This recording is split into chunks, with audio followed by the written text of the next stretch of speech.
was never about, I guess, being the biggest or necessarily being the most craziest or the freakiest in some portion. It's putting together a complete physique that would, outlive me in a legacy.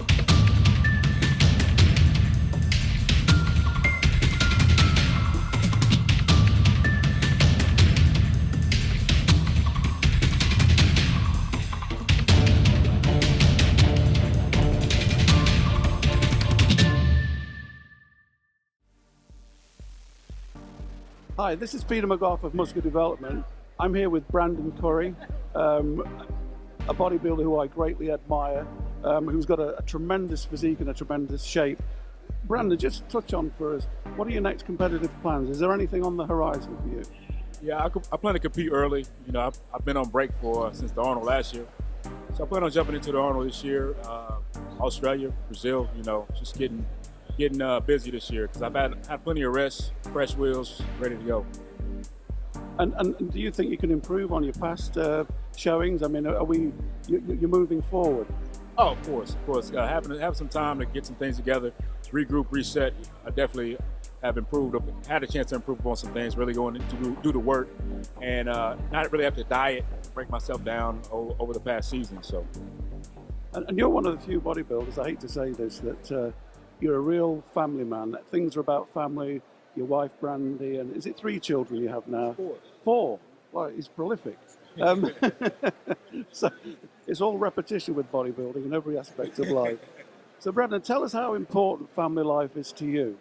Oh man, it's first and foremost. I mean, you are your legacy that you leave behind, and so if I could groom, especially my young men that I got coming up, as to be good young men in society and kind of carry on the name in a positive light. I mean, that's what I feel I'm put here to do. So family first, father first, and then setting a good example in what I do and giving the best I can in this industry is next. So.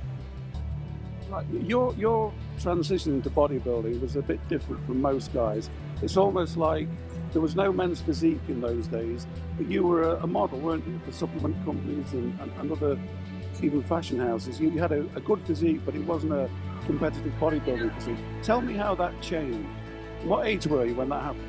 Well, I guess I was in my early 20s when I was appearing in muscle, I guess it was fitness muscle magazines, and basically I showed up to a shoot when I was getting ready for, I guess, USA's in 2007. And before that, I guess in 2006, I had competed as a bodybuilder, but in junior nationals. So I was a light heavyweight then. So I wasn't really small, but I wasn't, I still could fit the fitness modeling profile. Once I showed up for 2007 for a photo shoot in LA, they looked at me and says, Brandon, this will be your last shoot for this particular fitness magazine.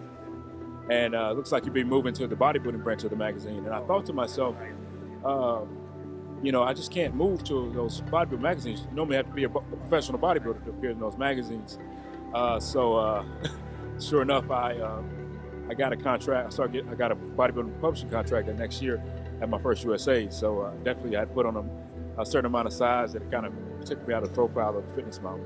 I just like to train, and I did love bodybuilding, but modeling was something that I fit into. So I just kind of did that as in the meantime, I guess you'd say. So what was the drive? Was the drive to get as big or as refined as you could get? You won the USA's 2008 was it? Yes, sir. So, and that was what sort of body weight were you there, and how at that point close were you to where you wanted to be? Well, I was 217, I guess, there, and I had no expectations of what I could really do in the sport. Playing the size game and being as big as possible was also not a goal, because that's not what I looked up to when I looked at the sport. I looked at all the quality physiques, the guys that were put together. The guys kind of fit my profile of body type, the Sean Rays, the Flex Wheelers, and I wanted to emulate what I thought would be a piece of art, a work of art, something I could really, be proud of and just use my genetics to their potential. So, it was never about, I guess, being the biggest or necessarily being the most craziest or the freakiest in some portion. It's putting together a complete physique that would, outlive me in a legacy. So, I mean, you know, your pro career, you've had some good days, you've had some not so good days. You won in Brazil, and people have levelled against you unfairly in a way because this shows what a crazy sport we are. Oh, Brandon's not prepared to gamble like the other guys. But I mean, obviously, you've explained your mindset isn't like that. Yeah, I mean, it's not really about the gamble. I mean, there's certain things that I guess slow the process, and I've been following certain leadership over the years as well, just doing what I was being told. But you know, as you get older, you get wiser. You learn more about the industry, and you learn more about what things take. And I'm at a place now where I'm prepared to, you know, to make the proper decisions. I got a family behind me that I have to definitely support. So I mean, it's about moving forward. It's about reaching greater I guess peaks in my career. So I'm going to carry this out. I have every intentions on being a very competitive Olympian. So I mean, it's not like I'm slacking and lackadaisical about anything. I really care about the sport, but I want to present something that the industry will be proud of, as well as the people that support me. I've often commented on your what I call your signature pose. I don't know what it is, where you do the double biceps and then you cock to the side. Did you get that pose? I mean, it's real classic. But that's like back in the day, and nobody does it. Where did you get it from, or did it come from your head? Because it really, you look great in the standard pose. Then you go to the left, and it looks even better. It's almost like a natural tendency. When you do look at those classic pictures of the guys that use their hip swivel, it's like first when you learn how to bodybuild, you emulate those things, and you just kind of find that groove.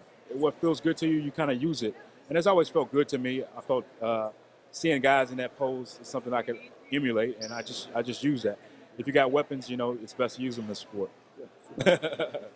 So going into 2015, tell us what sort of physique we should expect, improvements, anything that's different. What's the road for you? Well, you know, I'm always going to try to bring a more complete package.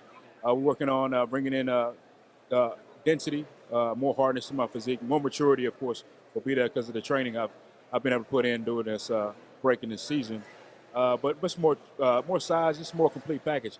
I'm not looking to be a totally different body. That's not realistic for the longevity of my career.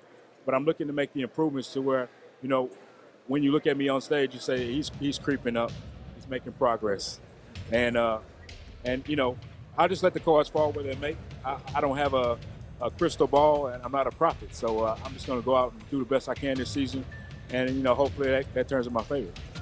Brandon, I'd just like to thank you for your time and your friendship over the years, and you know, really respect you as a family man who's very well grounded and got proper values. Thank you very much. Thank you, sir.